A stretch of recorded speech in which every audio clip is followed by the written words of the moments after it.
Okay, let's go back. Well, I'd like to give you a little bit about history about who I am and my philosophy about editing and how I got there, and then we'll talk about what the role is, how I view it.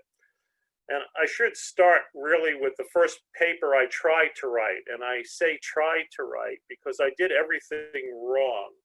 But I learned an awful lot about writing a paper at that point, and I learned an awful lot about what I thought the role of the editor was. My first paper was a student paper that I had submitted as a senior as an undergraduate, and I wrote the paper pretty much the same way I would write a term paper, and I sent it into a journal, and then I got rejected. Now that paper has never been published, and in fact, the letter I got from the editor was longer than the paper I wrote. And I learned an awful lot about the process. I learned about the need to have somebody review the manuscript. I learned about the process of co-authors, what the role was. I learned an awful lot about everything. And I think that gave me the idea that part of the role of an editor is really being a mentor, teaching somebody to write a paper and explaining to them the process and going through the mechanics. That's part of the role.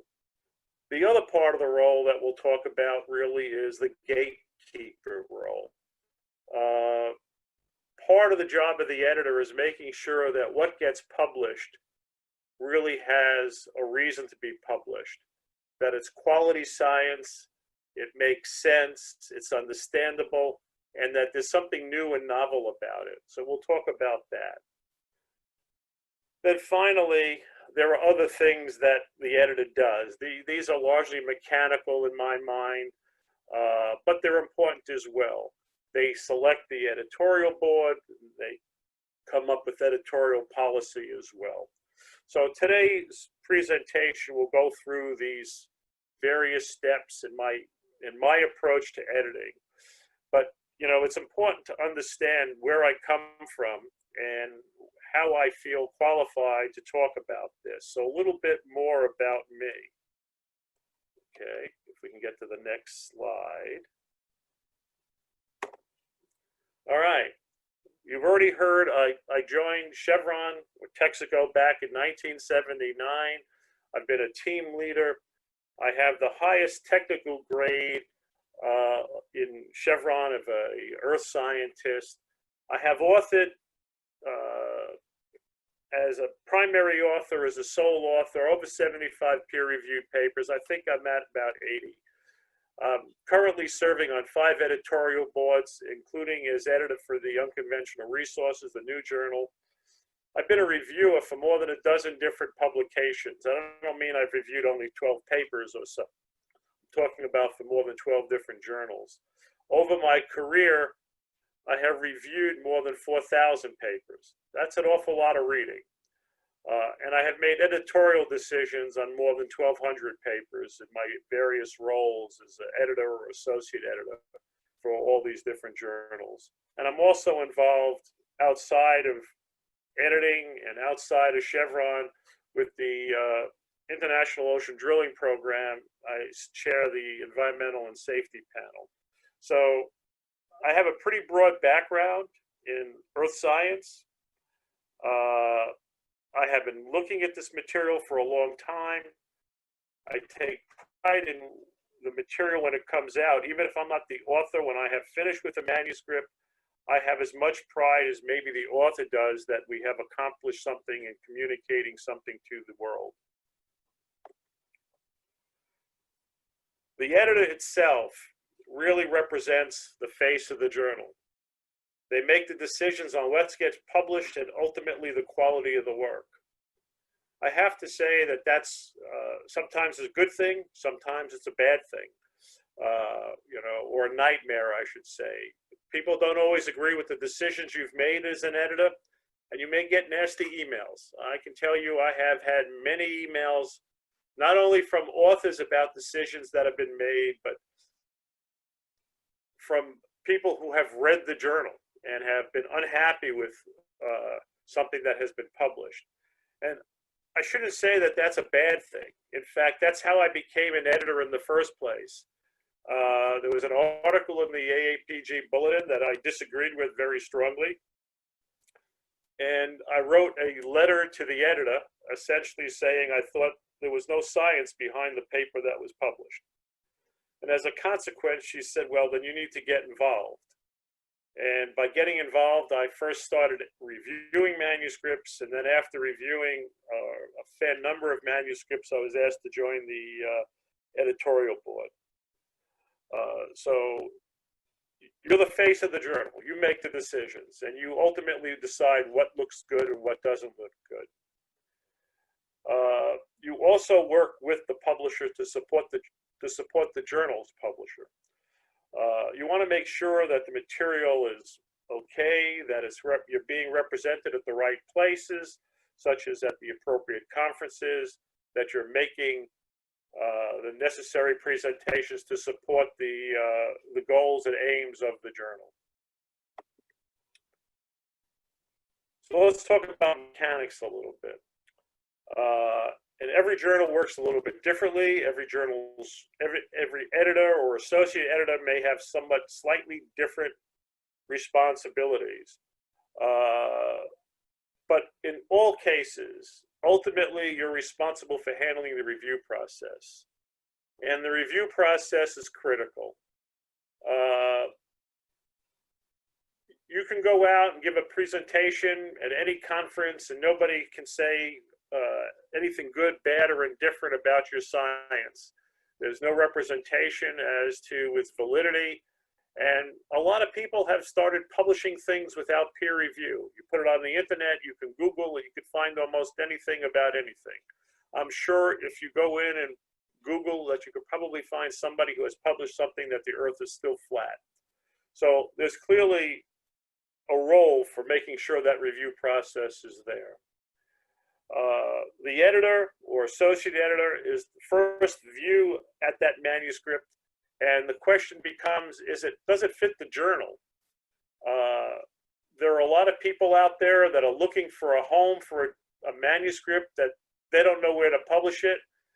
It may or may not be within the journal's scope. So your first question is, when you look at the title or the abstract, does it fit the journal's scope?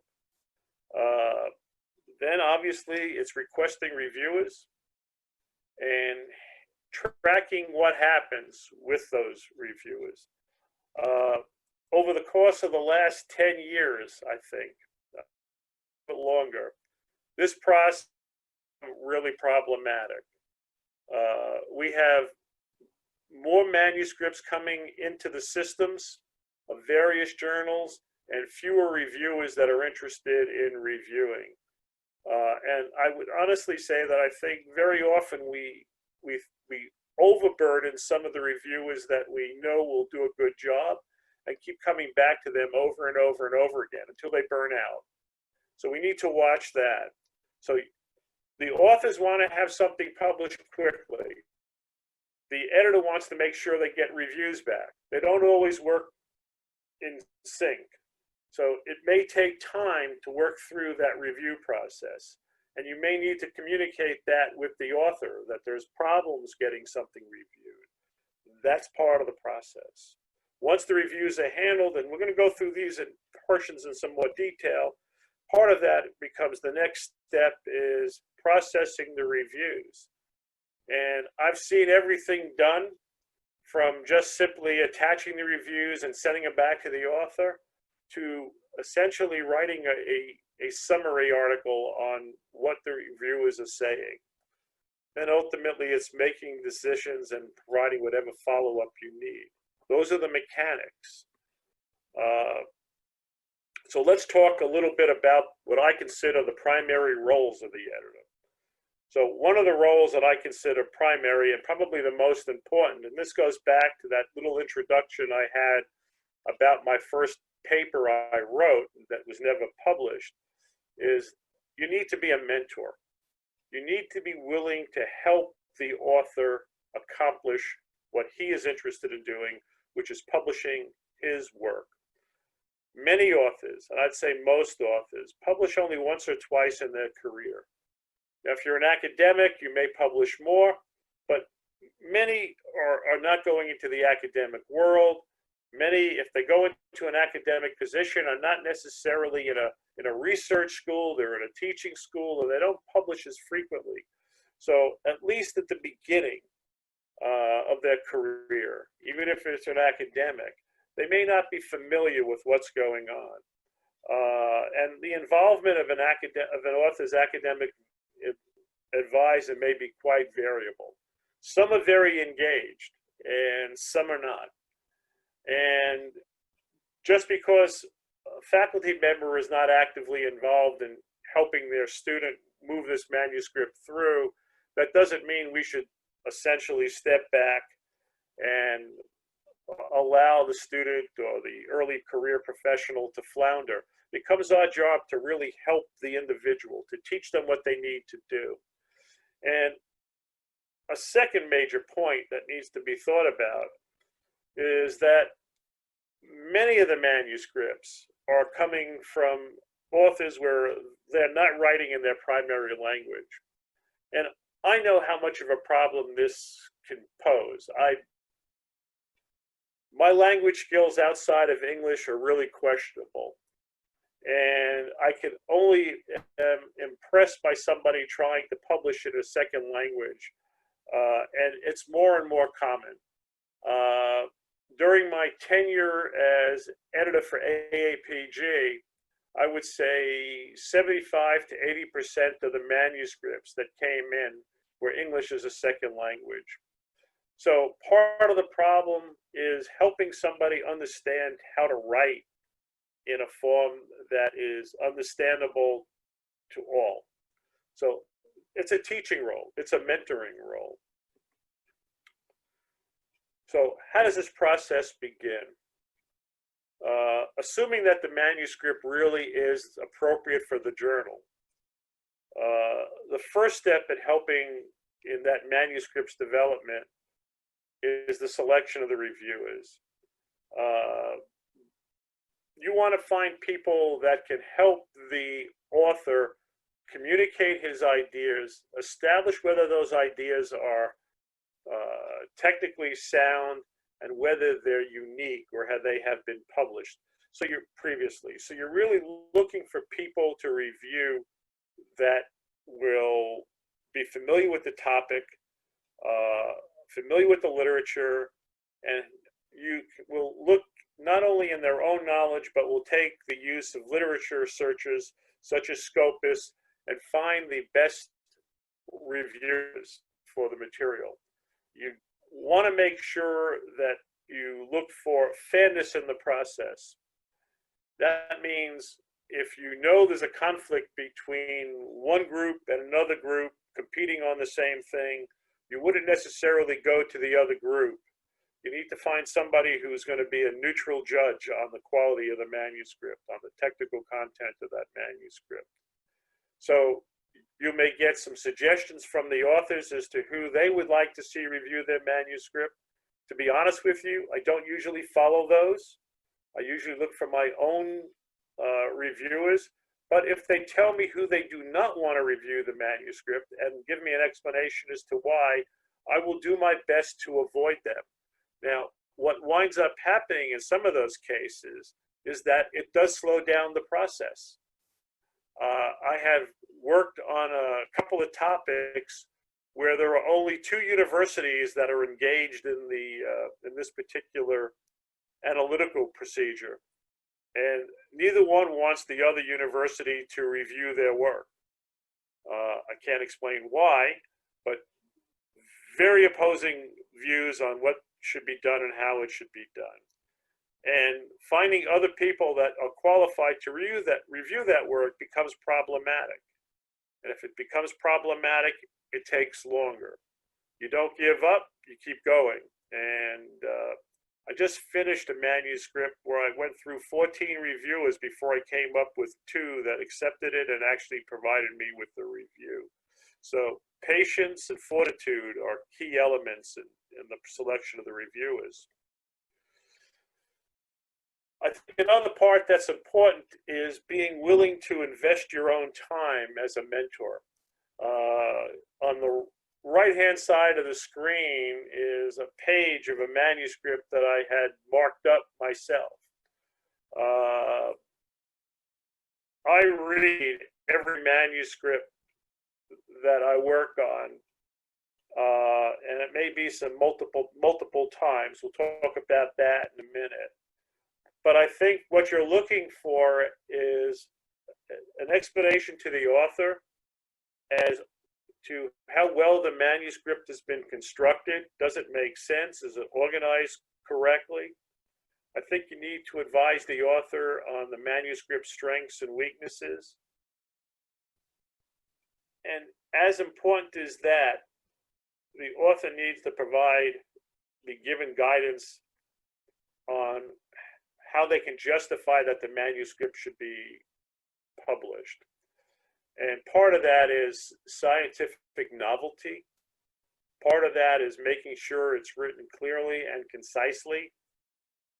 And that it's more than just somebody getting up and spewing out a whole series of thoughts. That it's not a flow of consciousness. They have to have supporting references. And I find that to be one of the biggest problems I've seen, other than the English, on many manuscripts, is that people just make statements that aren't supported either by the data within their text or without any support from the literature that existed previously. Not everything is that new, not everything is that unique, that there's nothing that you can say is foundational. So I think you have to be aware of that as well. So your job as a mentor is to make sure you provide all that guidance and to make sure that manuscript is constructed appropriately. Part of what we have to go through is essentially making a decision on some of these manuscripts. So what do? I mean, part of the role as a mentor is to really figure out what goes into this. So making that decision, talking to the author, and by talking, I merely mean communicating, and usually it's in written form. So have you read and understand the reviews and any of the comments made on the manuscript? I recently published a paper, and I was very disturbed by the review process. I got back reviews, made the revisions, sent the manuscript back. The editor sent it back to one of the reviewers that had made the comments earlier. The comments came back. He said, there's nothing technically wrong with the manuscript. There's nothing wrong with the writing quality of the manuscript. I'm not going to cite it because it doesn't agree with my thoughts. Therefore, I recommend you reject it. I was given that note back. It wasn't rejected. It was actually said you need to revise again. I sent the note back to the editor, and the editor came back and said, I guess I should read the manuscript. So he hadn't read the manuscript. He didn't understand what the comments were. So I think he failed as an editor. So I think it's important to understand what the reviewers are saying. So those comments are more important than the recommendations, actually. Check for any major inconsistencies among the reviewers. Not everybody agrees on whether a manuscript should be accepted or not, but their comments may be in alignment. Some people are very harsh in their criticism and essentially say, if it's not perfect, reject. Others come back and say, well, it's not perfect, it just needs some revisions. But if you read the comments may be quite similar. So go through that. And before making that final acceptance or rejection, consider reading the manuscript yourself. I think it's important to understand what you're looking at and why someone's making a decision. I know it takes time, but I think that's part of the role of the editor, is to be willing to invest that time. It's more than just the title. So you're going to have to communicate that message. And this is an important part of that mentoring process, because what you're trying to do is communicate effectively to the author or authors and make sure they understand what's going on. Now, the decision letter for most journals begins with a standard form letter. This might be an acceptance for the acceptance letter, but not for the rejection or the revision letter. So for a rejection letter, you might not for the acceptance letter, you might not need to do anything except say, okay, push the button and it's accepted. For rejection, a clear explanation is needed. You need to explain to the author, is the manuscript out of scope? And what I like to do, and this goes back to something I saw in a movie once, had nothing to do with publishing, but it had to do with shopping. If the manuscript is out of scope, I would like to provide guidance as to what journal might be more appropriate to the author, because they may not be familiar with as many journals as you are as an editor. You may have more broader scope and understanding of what's available. So I think at times you go in and provide guidance as to where you might go elsewhere. It's not because the quality of the manuscript is bad, because you don't necessarily want to pass a bad manuscript on to somebody, but you want to know if the manuscript is out of scope. If it's rejected for technical reasons, a clear explanation is needed. What was wrong with the manuscript? And it may be that, boy, this manuscript represents 90% of material you published previously. The only thing different is 2 figures. There may be examples of that. So you need to be clear about why you're rejecting something. If you're asking for a revision, you really need to do more than simply provide a cover letter. You need to provide clear guidance on what you want to see happen before that manuscript moves forward. So it takes a little bit of time and a little bit of thinking to do that. The other job of the editor is a gatekeeper. So what you need to do is ensure that the science is valid. So if you don't feel qualified to do that, find someone on your editorial board that you have confidence in that will be able to tell you whether that makes sense or not. So what are you looking for? Are there sufficient data to support the conclusions?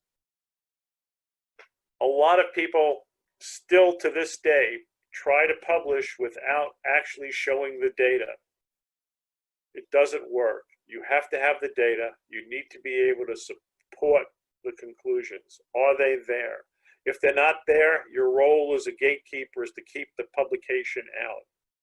One of the rules that I sort of keep in the back of my head is, could an experienced scientist looking at the data that you presented or that the author presented come to the same conclusions that you did?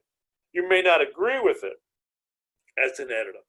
Not everything that I have been responsible for in the journals that I've put out do I agree with, but they do eventually turn out to be at least a reasonable possibility.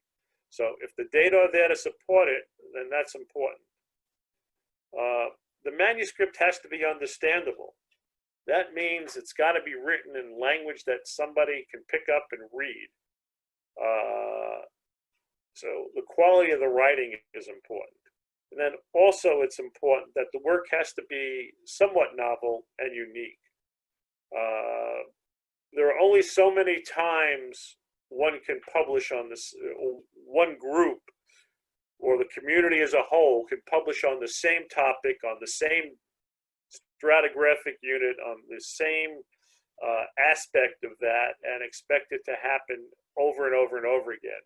You're not contributing to the literature. To a large degree, what you're contributing to is the clutter that exists in the literature. Find something unique, and there's tons of stuff that's out there that's unique. So one of the questions very often in a letter that I will send back to somebody is, you haven't clearly defined what you think about this work. And if you can't do that, and you get a couple of chances in my mind, if you can't do that, I'm sorry, I have to ultimately reject it. So the question of novelty, it has to be unique. We have issues of plagiarism and self-plagiarism. I think self-plagiarism has become a real problem. As an editor, you do wind up with a screening process. We're able to now look and see how much similarity there exists between manuscripts that have been previously published. And I guess the extreme, and I was mentioning this earlier today, is that one author had the misfortune of sending the same manuscript to 2 journals within a 2-week period. And I wound up as the associate editor assigned to handle that manuscript from both journals. And I read the first manuscript, I had marked it up, and I had sent it back with comment. And I started reading the second one. And I said, you know, I've read this. And in fact, I did. And they sent it to 2 different journals. So I think we have to watch what we're doing. We have to be familiar with what's going on. And we, not only do we have people copying or plagiarizing others, we have them plagiarizing their own work. You know, then we have these examples of shingling where the same manuscript heavily overlaps, and people will have a part 1 and a part 2 and a part 3 and a part 4, and they probably should have been one manuscript, because half the manuscript or 3/4 of that manuscript are all the same.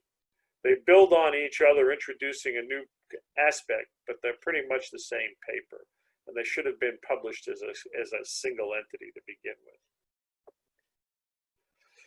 So the editor's decision to publish rests really with the editor. It's not a trivial task. People's careers rest on the decisions, degrees rest on them, receiving tenure in certain faculties depend on them. So you really want to make sure your decision is unbiased and based on reviewers' comments and your understanding of the science. Your options: accept, reject, and essentially there's 3 primary reasons to reject. It's out of scope, we mentioned that already. 2, poor science. You know, hopefully we don't see too many of those. You know, in general, most of the manuscripts I've seen, the science has been pretty good. The manuscript has not been all that well, so we need to work on that.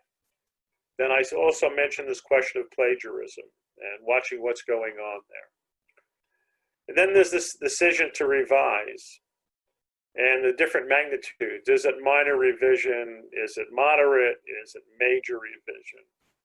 My decisions on when I tell someone to revise a manuscript is if I think the manuscript has scientific merit but needs a modification in order to get to a publishable form. And I'm willing to work through multiple revision cycles to get it to that point. And that's me. I spoke to some of my colleagues that have been editors in the past, and they say, you have one chance at revising a manuscript. If it's not in a publishable form at that point, reject it. I don't believe that. Maybe I'm too kind. Maybe it's that letter I got when I first wrote. Maybe it's the fact that when I first wrote my first manuscript. Maybe it's because I think as a mentor, you have to show patience. But I've had as many as 6 or 7 revisions on some of the manuscripts, and they don't all go out for review. Once I get it to the point where the reviewers say it's technically okay, I'll take responsibility to work with the author to get it to the point where it's an acceptable form for publication. That's me, and I'm willing to do that. And that's the reason you see such high numbers. And I'll spend a couple of hours every day working on manuscripts. So to revise, ultimately, you want to see that science gets out there. Part of the problem is very often it's not clear, or it needs further explanation. It needs maybe supporting references. Maybe the data aren't presented in a clearly defined fashion. But it should ultimately, in your mind, as the editor, be published. The writing quality often is the problem, improvement. And I think that largely is a result of, one, most of the manuscripts that I see are not English as a first language. And it takes a while. I mean, if I had to publish in Chinese or Spanish or French or German, it would be a nightmare. It would be very little more than a Google Translate version of that publication, and that would not work. So how many cycles? Like, that's very dependent on the individual and how much time you're willing to commit. I'm usually pretty willing to commit for most. At times I feel I should have co-authorship on some of the manuscripts. I've never asked for it. But at times I think I have put in as much time on putting together the manuscript as some of the authors. But again, that goes back to me. But I think you need to provide guidance not only on the manuscript, the writing, but on the figure quality. I don't know why people try squeezing so many things into one figure, a map, a cross-section, a stratigraphic column, and squeeze them down to the point where you can't see anything. Why not make it 3 figures? So very often I will ask somebody to split things up. So part of it is putting together a manuscript that you will feel is quality at the end. A timely response is what everybody wants, and as gatekeeper, you want to keep things moving. But remember, you're the only player, not the only player in this game. So you have to select the reviewers and provide responses to the reviewers. Those are the things you can control. But the reviewer really is key control on timely movement of manuscripts.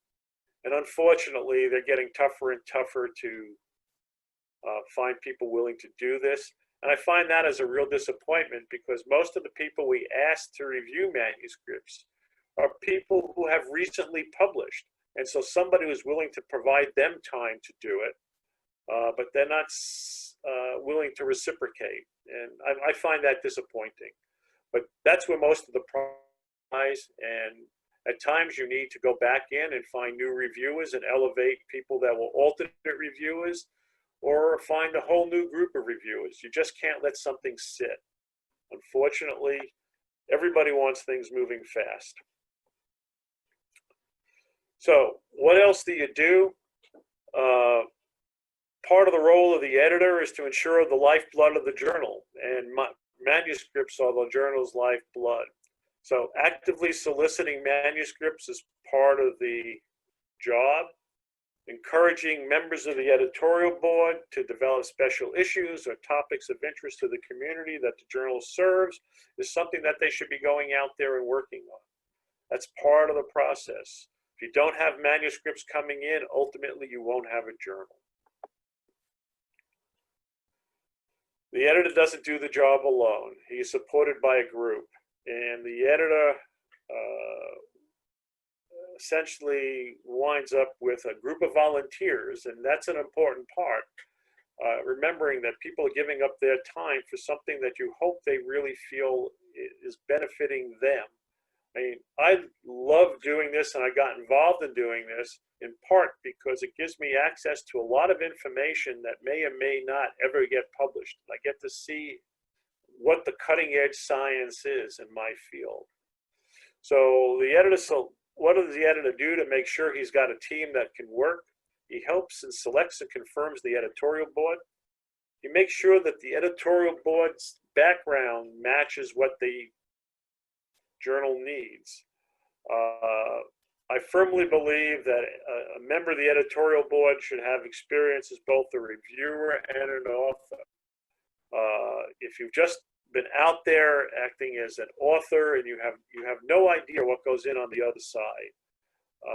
And so I think you need to see both sides.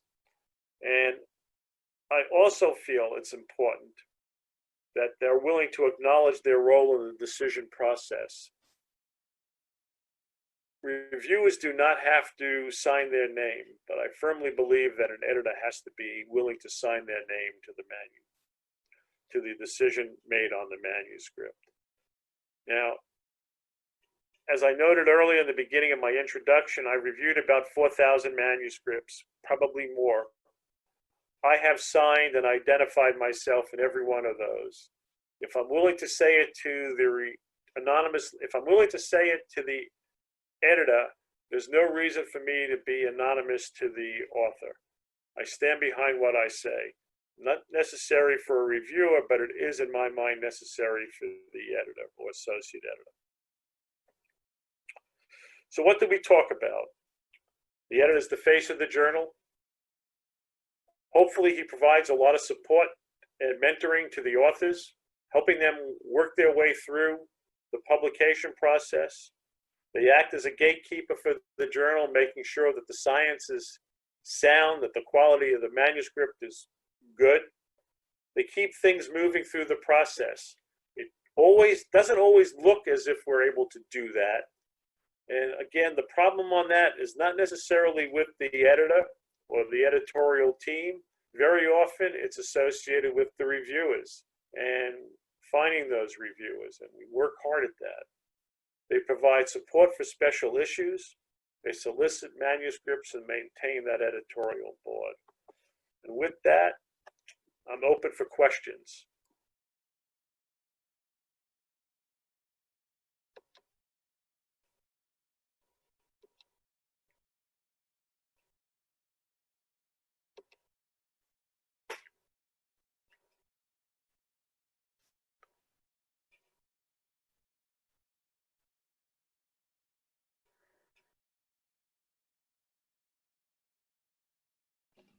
Are there any questions? Hello everyone. Hi, first of all, thank you to Dr. Mary Case for the very useful and very practical experience and knowledge sharing about being an editor. It's question time now. We can see that there are quite a lot of questions coming in. So Barry, I will ask them one by one. The first is, many of them are about peer review. The first is, many journals request authors to recommend reviewers while submitting their paper.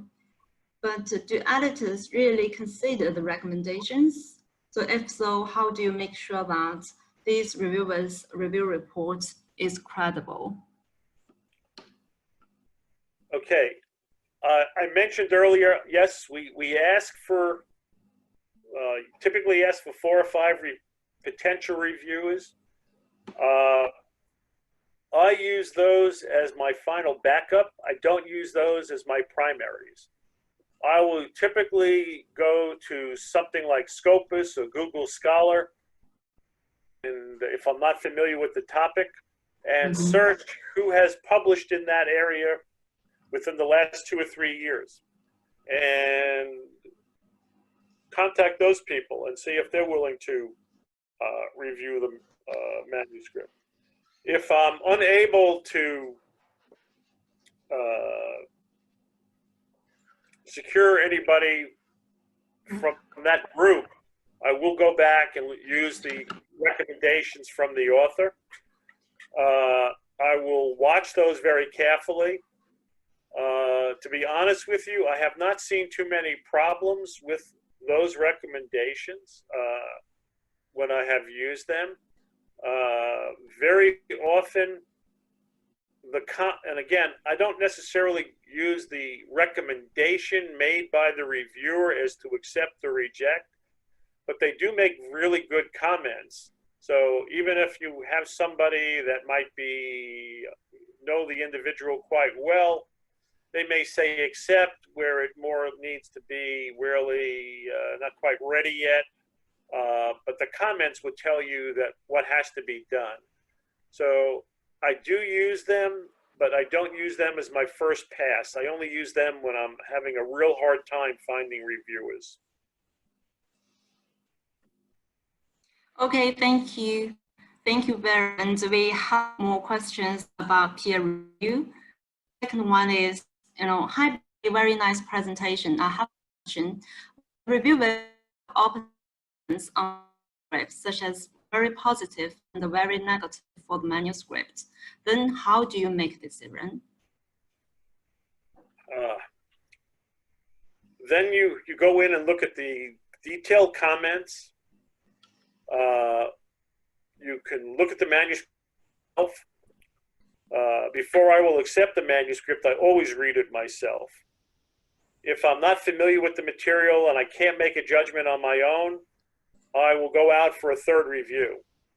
If they're that apart in decisions and discussions. I have one right now that that I have just sent back.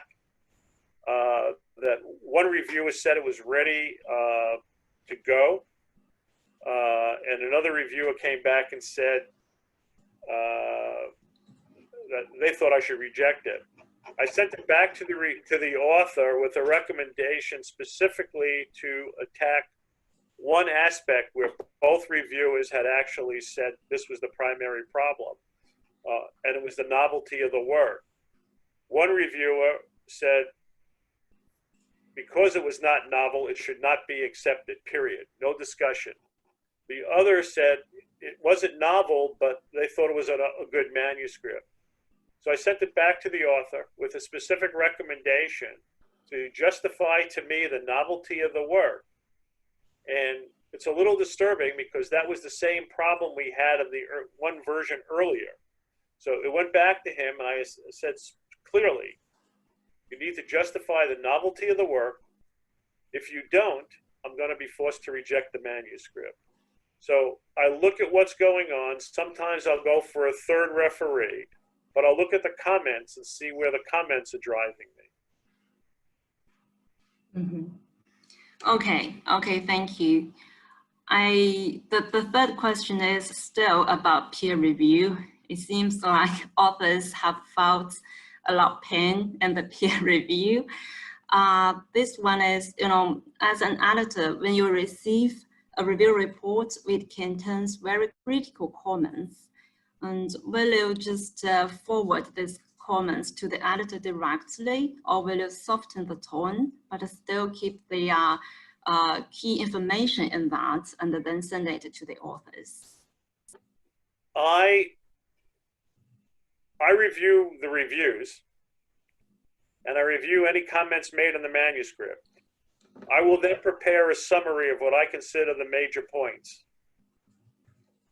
But I will attach all the comments that come in. I do not, there's parts of the material that is confidential to the editor. If that comes to me, I will not share that.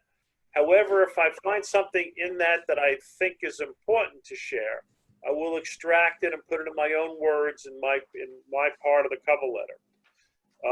But if an author, not an author, but if a reviewer spent a lot of time with very detailed criticism, I think it's worthwhile to forward that to the author without editing. I mean, in a recent paper I had that I just published, or it was just accepted, I should say, I wound up with a 7-page review by one of the authors, by one of the reviewers. It wasn't critical from the point of view there was a problem with the manuscript, but he was interested in me being aware of work that he had done, and that he thought some of it should be included in my discussion. So I found that very useful. I have seen authors be very critical and provide clear guidance as to some thoughts that should go into it and references that should go into it. To some degree, I found some of the most critical reviews being some of the best because they provided the clearest guidance to the author as to what they need to do and what some of the faults were with the science, not simply the construction of the manuscript. Okay. I think we have, now let's move on to next question. Hi Barry, what kinds of manuscripts the editors should make desk rejection? Can you talk about it? Can you repeat that one, please? What kinds of manuscripts the editors will reject it directly without peer review? All right, well,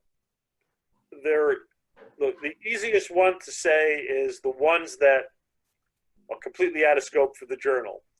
So, for example, if you're in a geology journal and somebody comes in with a paper that's engineering, there are better places to publish it.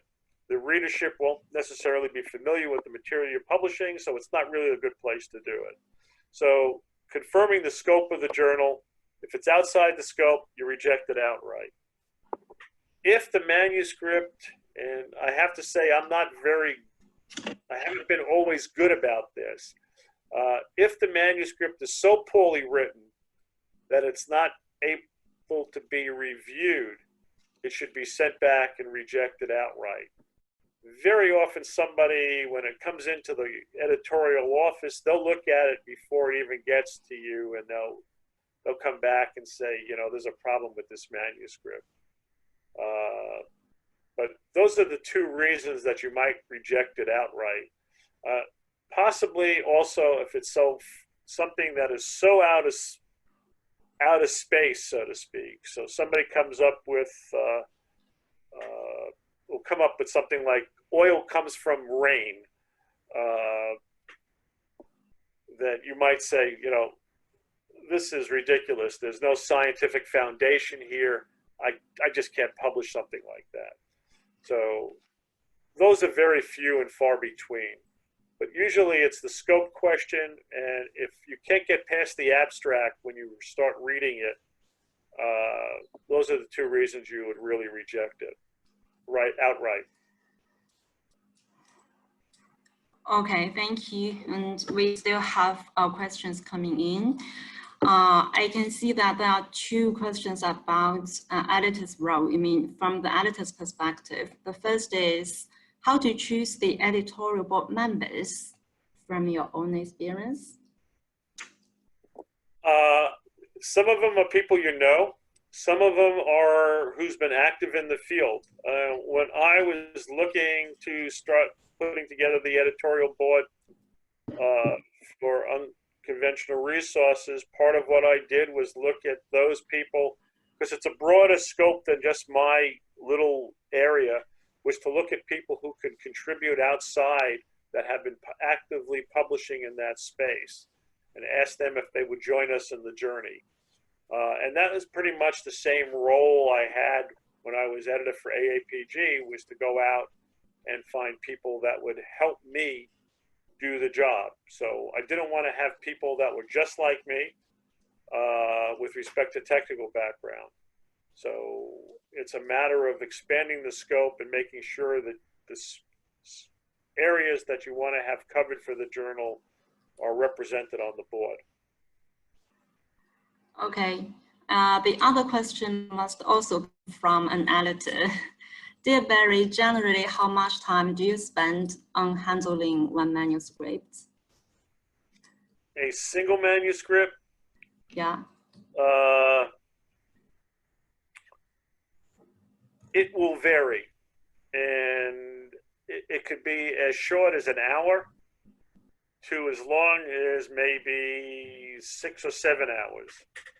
And I'm talking about each version of the manuscript, because some of them are very hard for me to read. But I'm interested in getting it.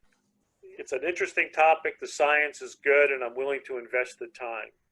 Now, I think I saw on the chat somebody wanting to know how does this work with my employer. Much of this is done on my time, I have to admit. But my employer has been pretty good to me since, for the last 3 years. Fridays are my days usually for working on manuscripts at the office. And so I try to avoid meetings, and I try to work on my journals on Fridays. And I'm in a senior role, so that more or less accept that as part of my job. Okay, thank you. And we still have some questions about ethics issues. The first is about self-plagiarism. it's very likely that, authors can publish multiple papers from the same project. In this case, the methods section might be similar in these papers. So is it called self-plagiarism? How to avoid these kinds of self-plagiarism? Well, the question is it unique enough? Is the manuscript unique enough? So if, for example, I've got a paper that's been published and they had a very detailed methods section and they're using the same data for something else, the question really becomes, how unique is that? If you're using the same data, why didn't you incorporate that discussion in the first? So to me, that could be self-plagiarism or shingling, that you're just taking and you keep building a little bit more onto this and you're just extending the paper. What you'll look for is, okay, what might, if you're taking the methods, the same methods, you're generating a somewhat unique data set using those methods, you can just refer back to the first paper and saying, Cats 1980 is where the methods can be found in detail, and we did the following, just the kinds of analyses, but not the methods. So I think there are ways to get around it, but I think you want to be careful about, how much of this self-plagiarism is there. I have a hard time when I look at a manuscript, and I should have said this also, is when self-citation becomes overwhelming. If you cite yourself very frequently, particularly in the introduction and the discussion section, then there's a problem. Because if you're citing yourself, you raise questions on what's new and unique. Yeah, thanks, Barry. We are running out of time. I'm sorry that we cannot answer all the questions. Let's take one last question. As Carrie said, as Barry said, the editor, one of the roles is to mentor authors, but I think it's also, to mentor the young professionals to be the reviewers.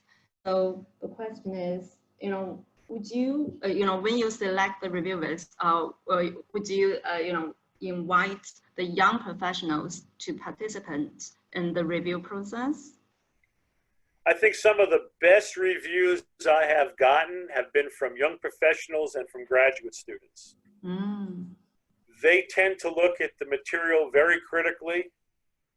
They're very often understand the most recent developments because they're part of the group developing them. You get some really good reviews. Within my team in Chevron, I have, over the course of time, taken my newer employees and have given them roles as either associate editors in some of the journals I was working on, but everyone on my team acts as a reviewer, whether they're new or they're senior. I like them to see what's going on. I like them to provide comment. It provides them an understanding of what's going, of how the science is evolving around them. So yes, I think it's something that the younger scientists should be engaged in, and they should learn, because part of the learning process of writing is seeing what others have done and how you might improve on the whole preparation of a manuscript. So I think it's really a good thing to have a young professional, or for that matter, like I said, a graduate student. PhD candidates make excellent reviewers. Great. Hi everyone, I think we have to end right now. Thank you very much again, Dr. for answering all these questions. And also thank you to all of our audience for staying with us till the end. We will share with you the recording of today's presentation along with a survey to all the attendees. So please look out for your email box.